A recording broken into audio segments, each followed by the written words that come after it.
Et d'abord, une tendance qui inquiète le monde médical. De plus en plus de patients, des jeunes filles surtout, embellissent leur physique via le numérique et des applications comme Snapchat ou Instagram. Et elles s'en inspirent pour des demandes de chirurgie esthétique. Sunchim Courrier. Smartphone, mon beau smartphone, dis-moi qui est la plus belle. Un teint parfait, des yeux de biche, une bouche pulpeuse, voilà ce qui plaît à Janice quand elle se regarde à travers les filtres de Snapchat. Par exemple, les cernes disparaissent, les dents qui sont blanchies, les yeux agrandis, voilà, toutes sortes de petits détails que on ne remarque pas forcément si on n'y fait pas vraiment attention, mais quand on voit l'avant-après, on voit vraiment qu'il y a une grosse différence quand même. Cette étudiante de 24 ans l'admet, elle préfère son image sublimée par les différentes applications.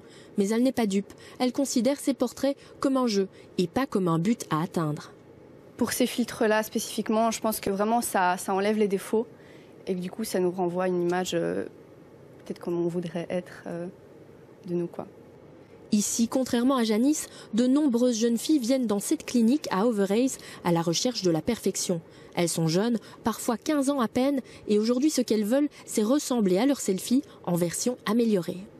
La tendance, c'est d'avoir le smartphone en main et voilà, docteur, comment je voudrais. C'est pas tout de suite, hein, c'est en cours de la consultation. J'ai dit, d'où vous avez l'idée de ça?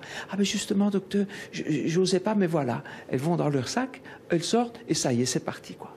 Les spécialistes du secteur conseillent de toujours avoir un proche lors d'une consultation, ainsi qu'un suivi psychologique avant d'envisager toute opération.